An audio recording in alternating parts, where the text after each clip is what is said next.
There was an agreement between Castro and Carter. That if you made it to the United States. No, that he was shipping out Cubans in boats. I mean, people, you can correct me. You can look this up. Scholars, the readers out there. I don't give a but I lived it. I don't know exactly what happened, but I lived it. This was an unspoken agreement. Get this thing popping, bro. Nice. We can smoke in here. Yeah, dude. That's It's all I 420 care friendly. I got I gotta get some merch. Can you hear me? Can you hear me? You tell me, bro. You hear yourself? I can hear myself now. Yeah, bro. Here we are, man. So, Laz, you born and bred Bay Ridge guy? No, bro. I was born in Cuba. Oh, shit. Born in Cuba. Came here on a boat. No. Came here on a boat in 1980. It was a terrible sailboat. I still remember the name of the boat. We left Mario, Cuba, and we got to Key West. How about, you know what? How about when you're rolling, we'll use this mic here so people can hear you and you don't have to go there. Nice. We'll do that. Oh, careful. Yeah, careful with that water. You know what? I'm gonna let you roll that, and then I'll get you. I'll get you full. I don't want to, pass over this. Oh, this is good shit. Dude, I'm fresh off of a 37-hour fast. I broke it at like 1 p.m. Get the fuck out of here. Yeah, Why? dude. Yeah. You used to be really fat? No. I just do that sometimes as of like the past probably 3 or 4 years. So I went vegan 3 years ago. Good. Occasionally, like once a month, I'll fast for like 36 hours. Nice. And I just feel like super zoned in. Nice. And shit like that. Are you California, dude? No, I'm born and bred in New York, dude. You sound like a California. I sound like a California guy. What's up? Here he is. All right, we get your full focus now. Les. Should I look at the camera or look at you? I think it's a mixture of both, bro. I like so you're gonna have both. to, yeah. So you're Like gonna have a to balance linebacker. that out. Okay, so what happened? The wet foot treaty. Oh, there used to be something called the wet foot, dry foot. Means if you left Cuba, Yeah. and you got to, let's say, Florida, you got to the beach, you're a permanent resident of this country. Wow. Green card given to you right there at the beach. It's just the hardest journey ever to get here from Cuba. I wouldn't say it's the most different, not the most treacherous, I imagine. I think there's other places in the Caribbean. I think either from Puerto Rico or Dominican Republic to Puerto Rico is more dangerous. How old were you at the time? 7. So it was your mom and dad that brought you over? Yeah, it was my mom, my sister, and my mom and my sister in one boat. So there were children and women in one boat, and then the men came in a little smaller boat. I would see my dad. And did you have to pay like a captain of the boat? Was No. These These are boats? all How did it work? refugees, man. Yeah.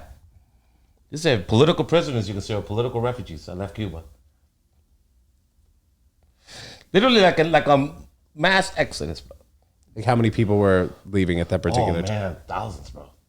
So it was just like boat after boat after boat. And then how many, let's say if there were 1,000 boats, how many actually got to America? Land? Oh, dude, all of them. I don't think there were any fatalities. I mean, what do I know? Really? I never heard of people dying doing those trips, I would imagine. I mean, there are people that, these are actual boats. Yeah. Well, Cubans have been known to come here like in tires and shit, bro, in Cadillacs turned into boats. And so that's how intuitive they are over there. And it's just the hunger for the freedom of the United States? Yeah. Is it? Oh, just freedom overall. I mean, freedom of speech, more importantly, I think freedom of religion too. So growing up though, what would be the reason that your parents would bring you here? Like what would the only reason why we're in this country is because of me. Because I was very sick in Cuba. I had asthma and I had all these allergies, atopic dermatitis. I couldn't breathe. And the doctors there, Cuban doctors are very good doctors, very well known around the world. They were like, if you get this kid up north, climate change, he might be able to, get better. Was it from the air you were breathing? Yeah. So the second we got to Florida, I was still sick. When we got to New Jersey, though, I was no longer asthmatic. My lungs opened up. Wow. Yeah, everyone was crying. They're like, oh, this kid's not asthmatic. What is so toxic about the air in Cuba? I don't know, maybe the humidity. It's very humid. Which people sometimes say that it's the opposite. They rather go to a Caribbean climate, but me, I was a complete opposite. I was dying. I was like, oh, hey, when I came here, I was 7 years old. I swear, my parents told me I weighed like 40 pounds. Well, were people working with aluminum and copper and burning things that would maybe affect the air and make it toxic? Or maybe. Or maybe that's just that damp humidity that's in Cuba. Because it's fucking hot and humid as fuck. You went to school in Florida when you got there? No, I was only there for 2 weeks. You went to Florida for 2 weeks. How did you get up north to New Jersey? In a plane for the first time. A plane? Yeah, dude. So I was like, we're not taking another boat. Yeah, dude, I was going to say. So your parents must have saved up a lot of money, right? No, my father's best friend claimed us. because you have to be claimed. So my aunt claimed us. My aunt claimed us in Miami, and then he took us in. We lived in his house for a little while. You went to middle school in New Jersey. I went to grammar school in New Jersey. I Grammar went to school. first grade in Cuba. Yes. I went to first grade in Cuba, kindergarten, first grade, and then I came here, and then because I was a refugee, didn't know the language, they left me back, so I had to do first grade again, and that was the only, because in Cuba the school is very advanced education, like they're hardcore. Oh yeah. So I was the only kid in first grade who knew how to handwrite and stuff like that. Script, Yeah, script and shit. great, Dude, it's bro. funny nobody knows how to do script I won anymore. like most We're like the outstanding last student. people. The guy who speak English, I got most outstanding student. I was like, Yeah, that's hilarious. yeah. And Cuba don't mess around, man, with the education. Uh-huh. Yeah. Well, it's free. You know, college, you could be a doctor if you want and make like 3 cents a month. From 7 to 18, you were in New Jersey? Oh, yeah. Oh, yeah. How did your childhood look like growing up in New Jersey, being a refugee? It wasn't good. It was good for the first couple of years. We came from Cuba. Dude, it was living in Cuba. It felt like the lights were off all the time. It felt gray. And then we come here. It's like a big fucking party. There's electricity and holidays and everything, which we don't have in Cuba. And then my family joined a cult, and that was the end of that, bro. That was like the beginning of the end of my happy childhood until I was like, I think 16. Then my mom was like, "Oh, you don't have to be a Jehovah's Witness anymore." And then I left when I was 18. When you were a Jehovah's Witness as a teenager, though? I was, yes. So you were knocking on doors? Knocking on doors. What were some of the things that were terrible about it? The sexual abuse, the lies, the brainwashing, all that stuff. Yeah, the physical abuse, the molestation, that kind of stuff. And it's very like popular there. It's all over the place. It's riddled with that stuff. Jehovah's Witnesses are a terrible cult. The Watchtower. Stay away from that. And they believe that Jesus is coming back, right? No, not Jesus. No. They believe that Jesus is the son of Jehovah. Jehovah is the Almighty God, and there's going to be an Armageddon. And there will be 144,000 people living in heaven, and the rest, like if you were a Jehovah's Witness, you would survive Armageddon and then live here on paradise earth. When is Armageddon? When did they say? Exactly. Oh, they've been saying that for a while. Well, they've been predicting that for a while. They say 1975, 95, but they were predicting that the end of the generation of 1914, which means that anyone that was born on 1914 or before, once that generation died, that's an Armageddon was going to come. I mean, it's 2023, man. These people are dead. Anyone that was born in 1914 is dead right now. Was there somebody in your parents' life that pulled them into... No, it was just my mom and my sister. We came from Cuba, right? So, we were refugees here. We didn't really know a lot of people. My parents didn't know the language, so 3 years living into the country. My father and his brothers and dad and stuff from Cuba, they were part of this mafia. So he decided to join them here. How old was your brother? I don't have a brother, I have a sister. Okay. She's older than me. Okay. She's about 7 years older, I think. I'm going to speak into the mic a little We bit don't more. talk, but yeah, I'm looking at you. Go ahead. We don't talk to any of them. And they're still Jehovah's Witnesses? Yeah, oh yeah, for sure. Hardcore. So, yeah, hilarious. That's where the funny comes from, man. Yeah. Yeah, Hemingway was like, you need two things, right? You need terrible childhood and talent. I'm still looking for that talent. I imagine that your family isn't that supportive of your comedy career. No, we don't talk. So, I mean, if they know or they do know, I have no idea. When did you start to see the shift in your family becoming Jehovah's Witnesses? When I was 10 years old. Yeah, 10. So what was like the story from that point? 10 years old was when they told me we couldn't celebrate Christmas anymore. But you celebrated Christmas in Cuba or not No, really? we're here though. Okay, so you got It here was at 7 introduced to and you me. were like 2 years of Christmas and then no more? 3 years of The Christmas, hell? Halloween. Thank you, Ted. I was like, are you fucking kidding me? Can I curse?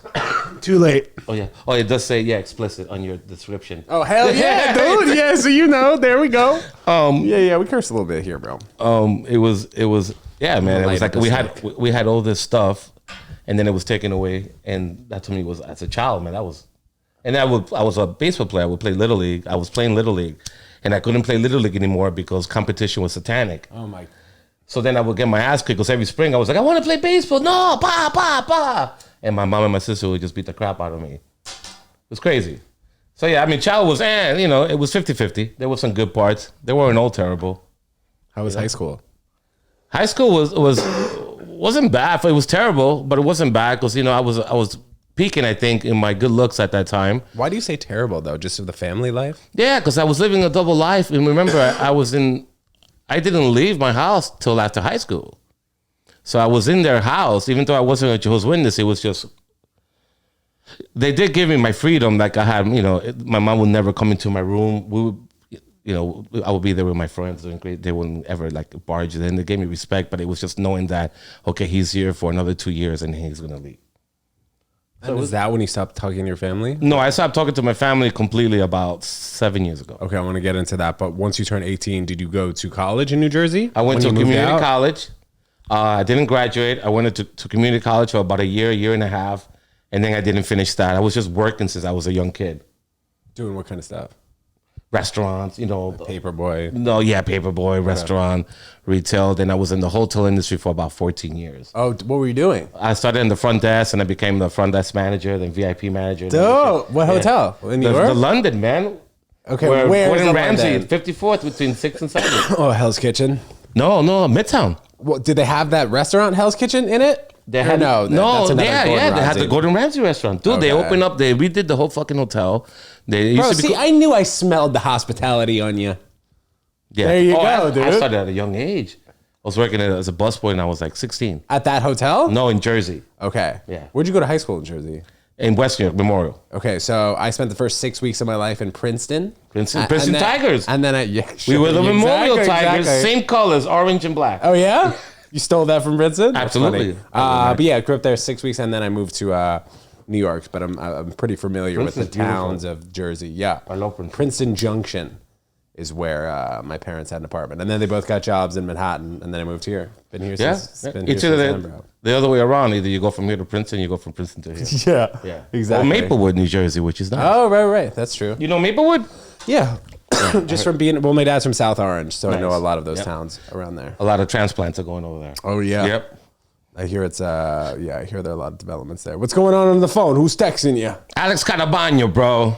Oh, a little V-Spot guy? He's a vegan. He's a great vegan, great food at the V Spot in There you- Brooklyn. wow, look at that. Let's get back to that, you going off to community college, and then when you got done, I mean, did you started working in restaurants and hospitality Right in after you- hospitality right away at 19. I got a job at the front desk at the Regal Royale Hotel. And then where did you live during that time? I had my own place. I lived with my girlfriend. Oh, there was a girlfriend. Hold on. Hello. So I had a girlfriend. Jehovah's Witness. No. Oh yeah, no. That was another thing. My mom Yeah, was that like, was probably another. that was the thing that broke me. Like, oh, Christmas, that's fine. You're like, oh, you can only date Jehovah's Witness girls. I go, now we have a fucking problem. Right now, I can't do it. Now we got problems. Now we got a problem. Because I had a girlfriend already. So I had a girlfriend from 5th grade to sophomore year in high school. Same girlfriend. And then we broke up when I was a sophomore. And then I met two of my kids' mom. We were together for 14 years. 16 to 30. Insane, Ted. Yeah, look at you. That's a culture I don't know, sir. Insane. But it was like a refuge for me. That was my refuge to get out, you know? Like I'm going to go live with my girlfriend. So I left and we moved in together. And then after being together 10 years, we had kids. But anyway, that was the relationship that I had during high school and after high school. I think that's what you asked. You getting into comedy though, was that like on a whim? Like how did that? No, that's never on the whim. You just always liked comedy? That's always been something. Oh yeah, dude. When I came from Cuba, we had HBO for some reason, the Mafia connection. Because in the 80s, that shit was expensive, bro. We just came from a boat, and here we have HBO. And I remember my father would go to work late, so I was watching Eddie Murphy, Delirious, George Carlin, all these shows, Jamming in New York, and all this stuff, and just loving stand-up. Paul Reiser at that time was fucking huge. Sam Kinison, Louis Anderson, all these people I used to watch. And that was always funny, man. Obviously, dealing with the Jehovah's Witness stuff, I made it a point to be funny. And you were allowed to watch it on TV though at home? They didn't see me. I would watch didn't know. Porky's. Yeah, Right. dude, they had no idea they were sleeping. Watching all that shit. What kind of stuff was your dad involved in though? In New Jersey? At first, I'm like, illegal shit. What was the legal shit? It was an illegal Cuban gambling called Bolita. Bolita. It's an illegal number system with a lot of money involved. At casinos? No, like in the stores, bodegas and stuff. What did that look The, like? the numbers. You ever hear like in the poor neighborhoods they play the numbers? No. They gotta get out more. Taylor's in Manhattan on the Upper West Side. Look at Yeah. no, it was an illegal gambling system called Bolita, and it was like picking numbers, and if you pick the right number, you get paid. Like the lottery, but illegal. Where were the numbers though? At the bodegas. Each deli had their own set of numbers. There were some bodegas that had the numbers and stuff, and then the poker machines. Yeah, the slot machines. Oh, right? dude, those things were pay. So that was the legal part that he was doing? Oh, illegal. No, there was nothing legal about it. My father's been legal since 1986. Yeah. He's been on the good side of the law. But he didn't really do anything. He was just the accountant. He was good with numbers. You see anything sketchy from you were talking about it, but did you see anything worthy of speaking about that Jehovah's Witness people were doing? Trying to convert people or... Oh, that was the word. I'd rather have my father been a criminal than a Jehovah's Witness, but I thought you mean there was anything sketchy about that whole gambling thing. Yeah, there was, maybe because both. Yeah, let's hear both. my friend who was 18, his father had a grocery store, bodega, and he had a Porsche, like in 1984. You know how expensive those things were back in those days. Sure. So he had a Porsche. His friend had a Porsche. I remember these guys, Tony, Mike. That's not their real names. Standard. These are guys I looked up to, man. You know, I used to dress like that. Oh, he's wearing a U2 shirt with a blazer. I'm gonna wear that, bro. These guys were the shit. You know, long hair, shit. I was like, yeah, I want to be like that. White kids or Italian kids? Cubans. Everyone was Cuban. Okay. Everyone's Cuban. That's where I learned a lot of racist jokes growing up. A lot of Puerto Rican jokes. We have Puerto Rican jokes like you wouldn't believe. I'm sure they have a lot of jokes about us. A lot of Cubans think they're funny.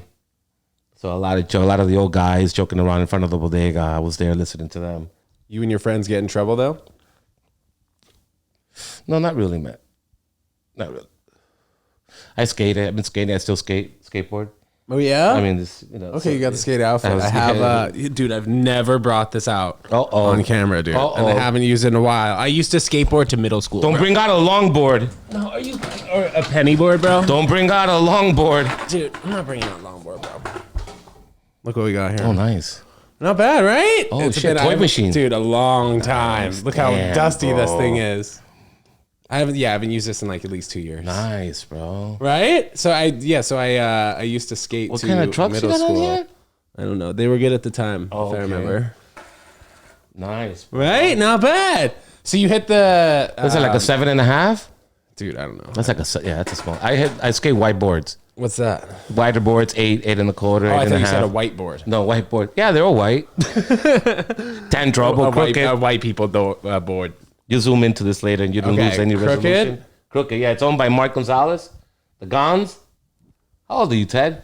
31. Oh, hey, you good for your age, bro. I thought you were a kid. All right, thanks, bro. I just shaved, dude. And dude, I'm telling you, I'm off that fast. That shit, my nails are growing a little bit faster. My freaking, my skin's looking a little better. Do you feel like occasionally one hand your nails grow faster than the other? Maybe it's because I pick one side more than the other, but no, Maybe I don't that's really it. notice That makes that. sense. Like, bro, I bite my nails like nobody's business. Maybe I'm always like, this fucking hand. It's my healthy side. Yeah, dude. Like right now, I have these 2 Band-Aids on because I was picking the skin too much. Yeah. Oh. It's fucked. Yeah, dude. I feel like we all have these little addictions that if we maybe put an effort towards it, we can slow it down. Yeah, except unless it's weed. No, I can, yeah. Yeah, dude. I'm on a multiple J's a day. But do you smoke before you go on stage? Yeah. I saw you smoking right before you go on stage. Yeah. Not all the time. I don't have to. Right. But you don't mind doing it. I don't mind doing it. How about eating before you go on? No. Dude, Good question. nobody freaking Right? eats. Is that a thing? I don't eat. Bro. That's before the Ted Jones Comedy Show. I don't eat too. I wait till I get home and eat like an animal. Yeah, because you just your energy is more focused on breaking down food. If you have like too much food in your stomach and you're on stage, you're thinking about jokes. Your body's like, oh, I gotta freaking. And I feel like it's almost like a reward nachos. at the end of the night. Like, I did the job, you work. And that's like waking up. You hit the gym and then you freaking get the, you hunt and then you get the food. Dude, but I do, I've cut down on the tequila. I used to have the tequila, and that by the time I get home, it's 1:32 in the morning. I'm fucking fat, and it's hard to keep this keto diet. I've gained a little weight again. Okay. What should I do? Have like a salad with a swordfish? I mean, with salmon or fucking tacos? I'll hit the 3 tacos. Are you making the salmon? No, the salmon I make, but I ordered the tacos. Yesterday I made salmon actually. But tacos could be good depending on what's in it. You know what I mean? I'm a big short rib taco. Man, it's so good. So good. I'm a huge just rice and beans guy now. Oh, you're vegan? Yes, yes. Yeah, I'm going vegan. It's really easy to just eat a Chipotle or any. I eat Mexican vegan food all the place. time with Alex, man. It's so fucking good. Yeah. He I makes love the it. chicharron.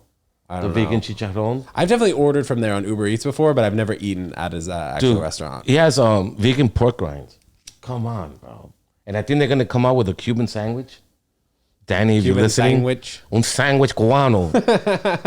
And it's gonna have the pork rind, so have a little bit of a crunch, a little different texture to it. You're seeing more vegan places pop up all over the place. You love to see it. New York is definitely the easiest place to be vegan. You won't go LA, hungry if you're vegan maybe in New York. second. No. It's a good place to be a vegan. Bro, the best. Yeah. There's no place. Maybe London is a close second, then LA, and then after that, I have no idea. Waco, I was Texas. I was in Miami. What'd you say? Waco, Texas. Yeah, Waco, Very hip. Texas.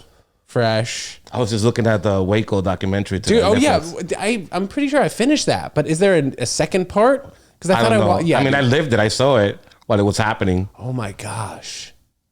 was crazy. It So was what on the was news. that? It was everywhere. What was that like though? Everyone Was saw there, it. but was there any connection between the Waco, Texas, and your chapter in New Jersey? Oh, everyone knows they there's a both? connection between that and Scientology and Yeah. Mormons and Seventh-day Adventists. What's a 7-day Adventist? Kind of like the Jehovah's Witnesses.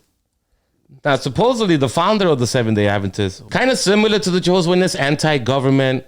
They have a nutritional restriction, I think. I don't know what it is, some restrictions. What can they not eat? They don't vote either. You know, they don't vote. Well, who the fuck votes? Right? Yeah. Coming from two New Yorkers. Very doctrine oriented. It's always about, whatever they call it, the church or spreading the word. Having, you have to marry somebody that's a Seventh-day Adventist. Your friends have to be Seventh-day Adventists. The world is pagan. Was there any times where you liked being religious? Never.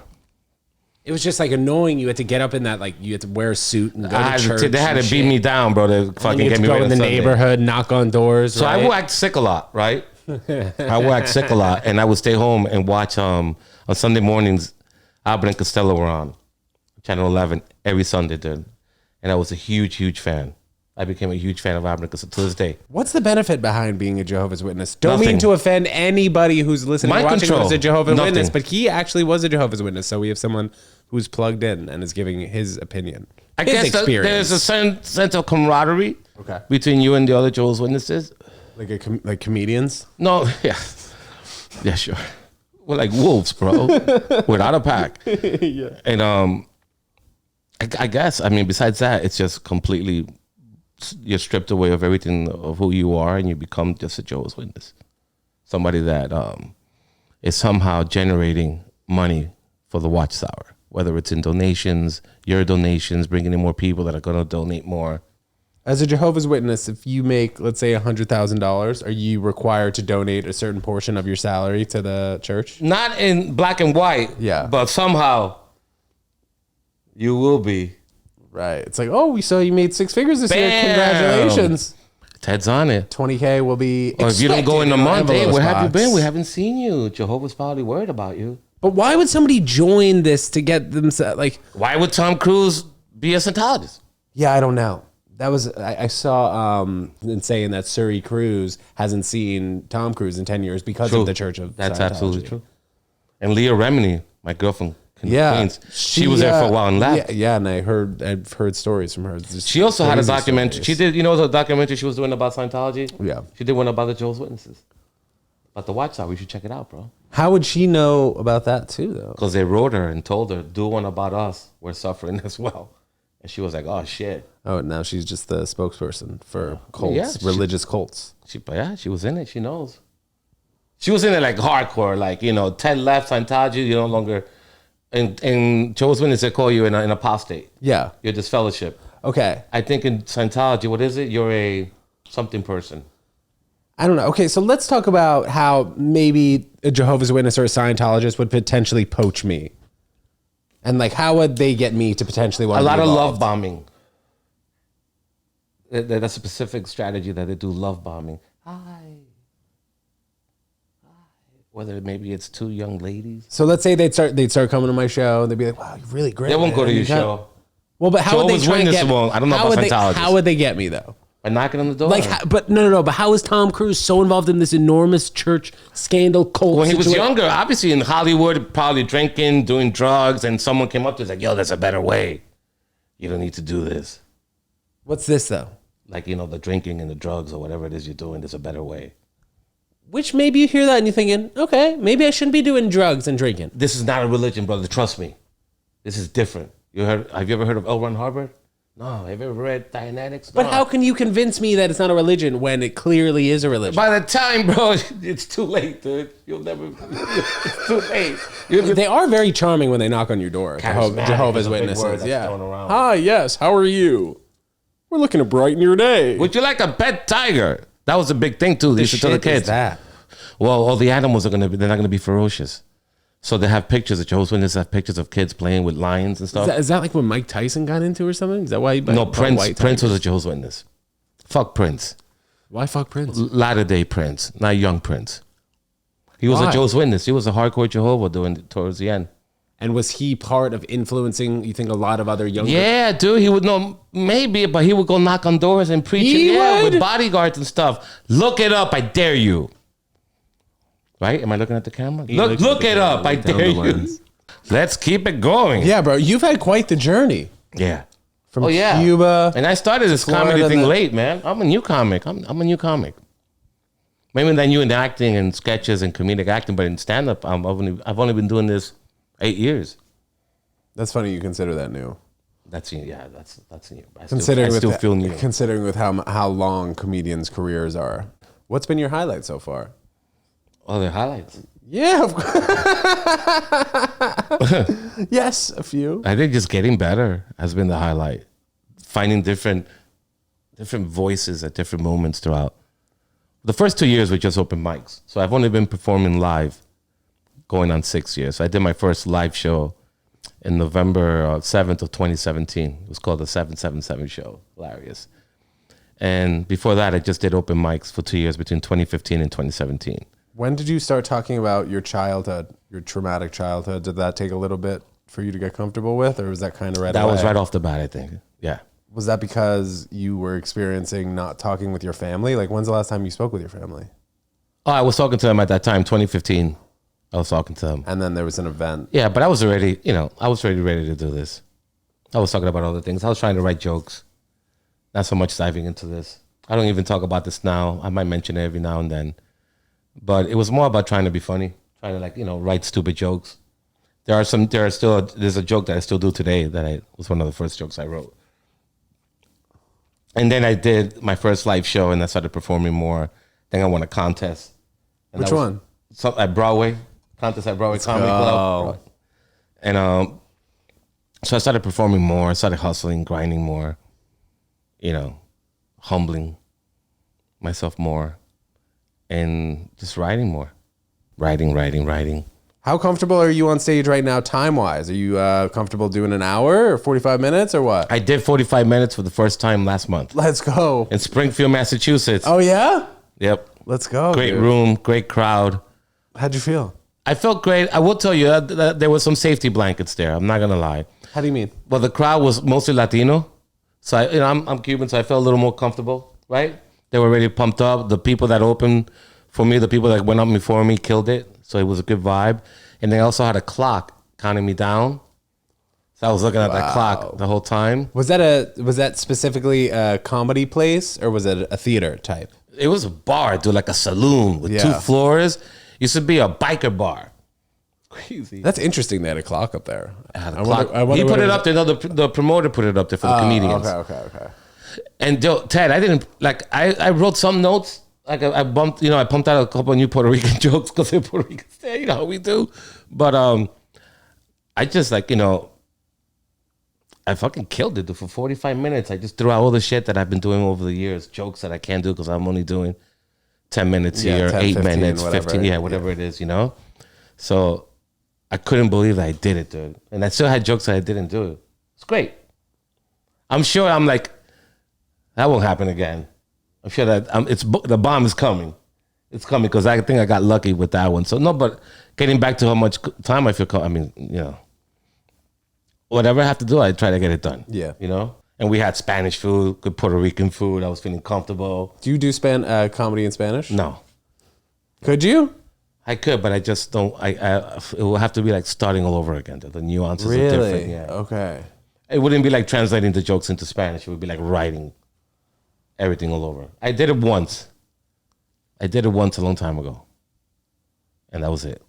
I was like, nah. You didn't think about doing 30 minutes in English, 30 minutes in Spanish for a special type? I'm not that guy.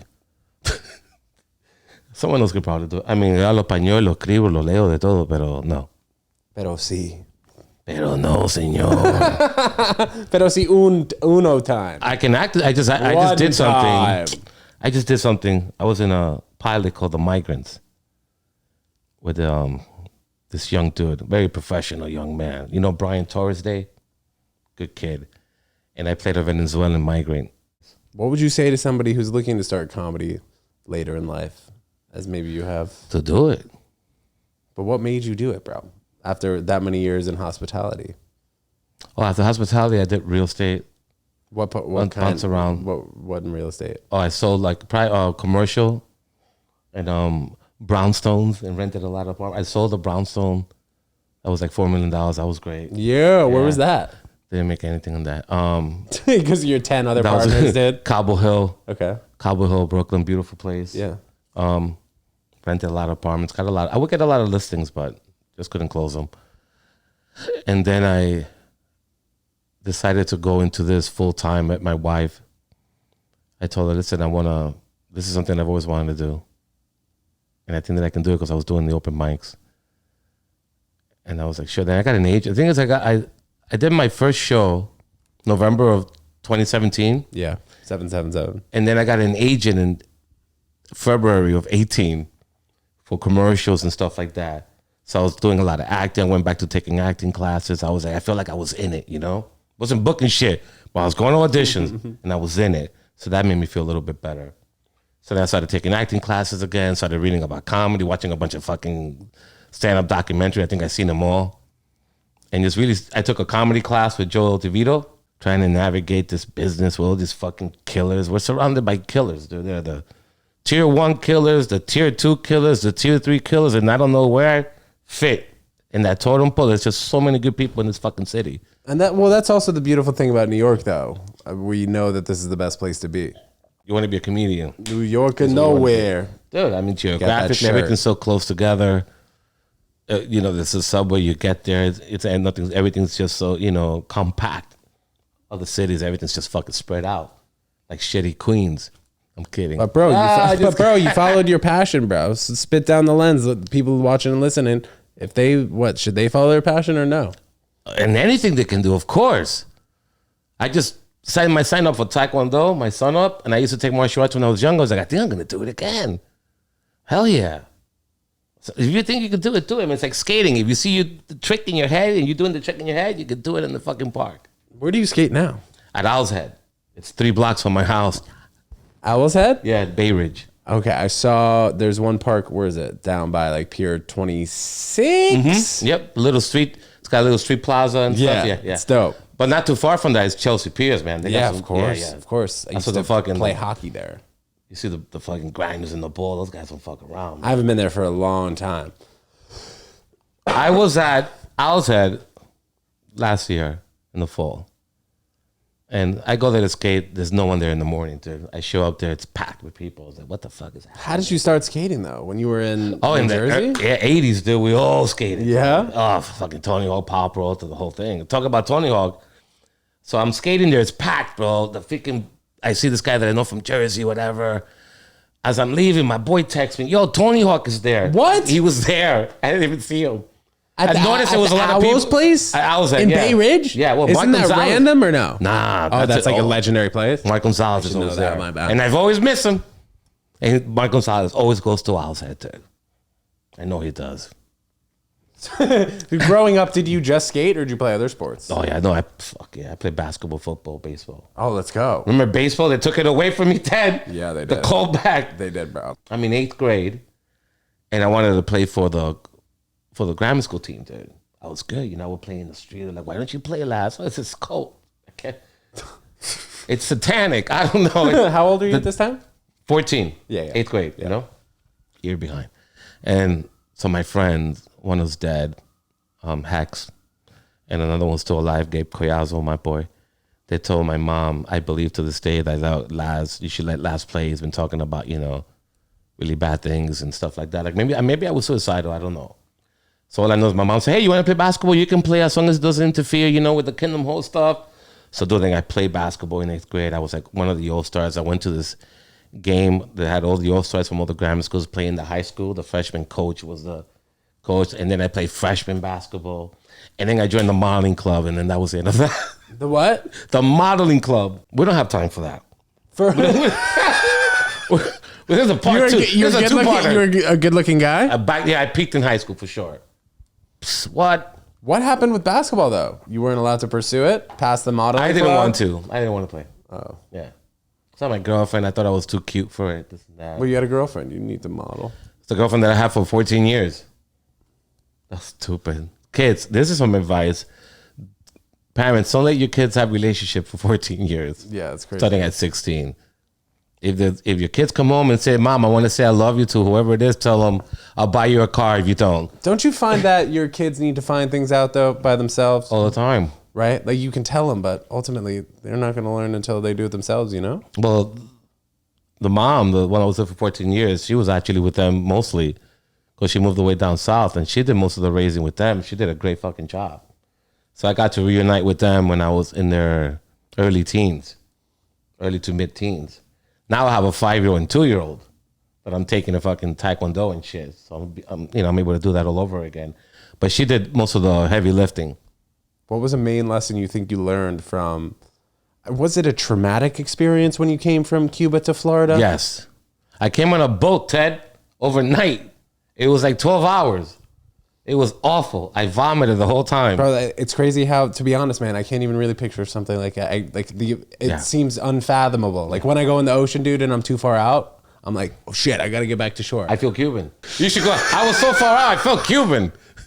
That's a new bit. I cut it out. That's for Ted. No, that's for Ted. Well, I gave that to Ted.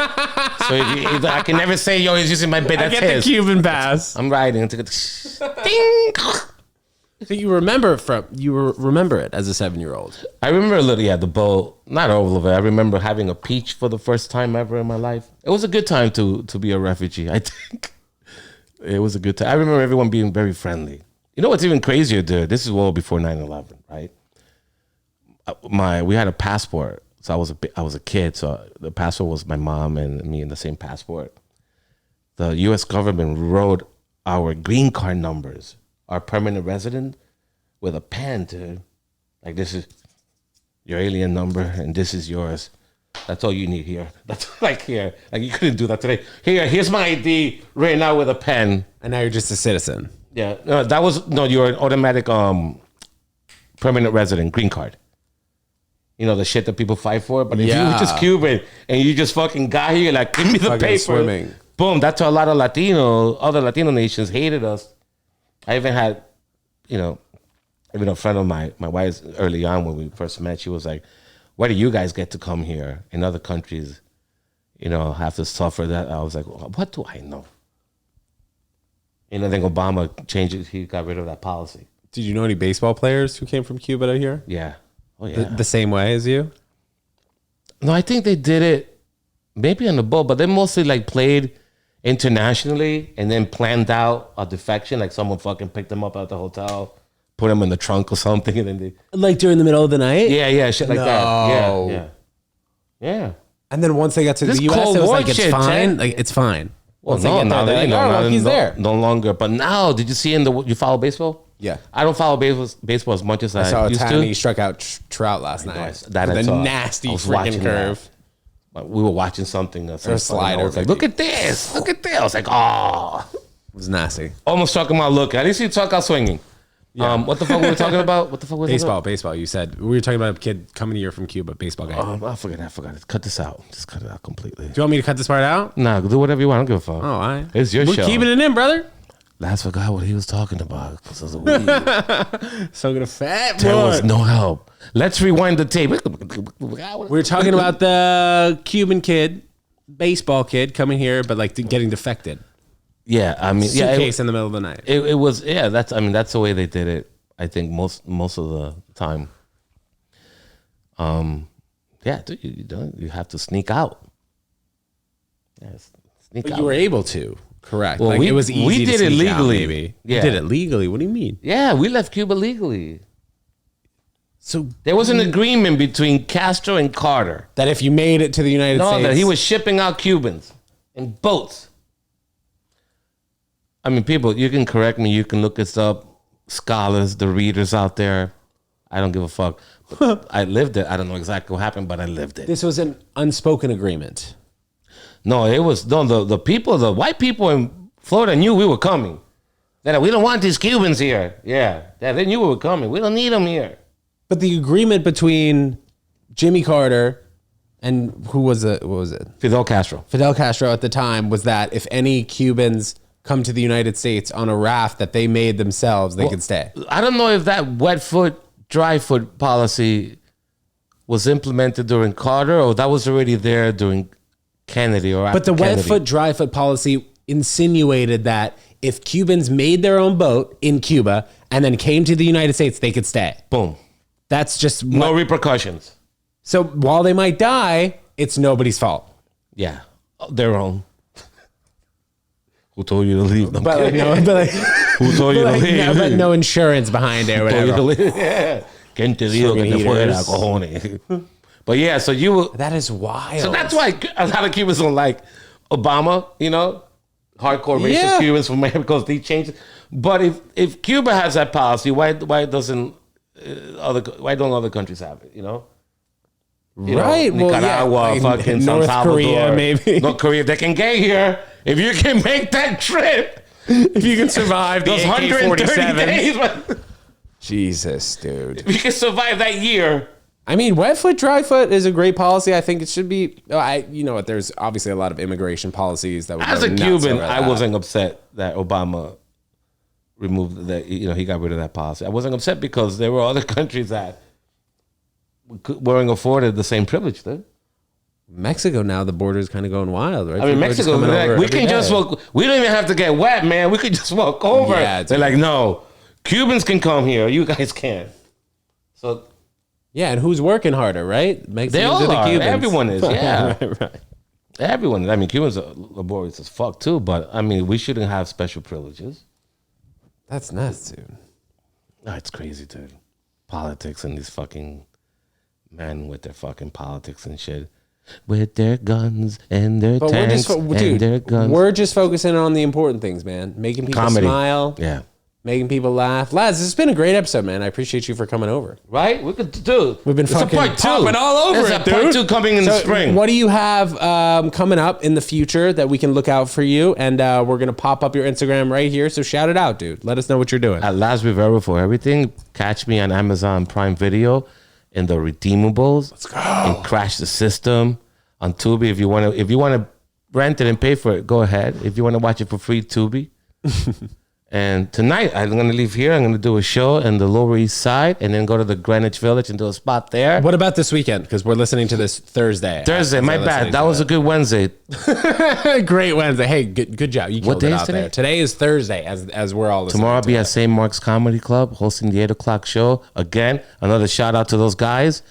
And I'm going to be at the Comedy Shop in Greenwich Village on Saturday. I'm going to Guys host the shop working. at 8 and then host the fucking midnight at Greenwich and get a spot wherever I can after that. Absolutely. Laz, too, thank you so much for coming Ted, on the thank you so much podcast. for having me. Laz Rivero, this guy is hilarious. What a persona. Guys, thanks so much for tuning in. We'll see you next time. Peace.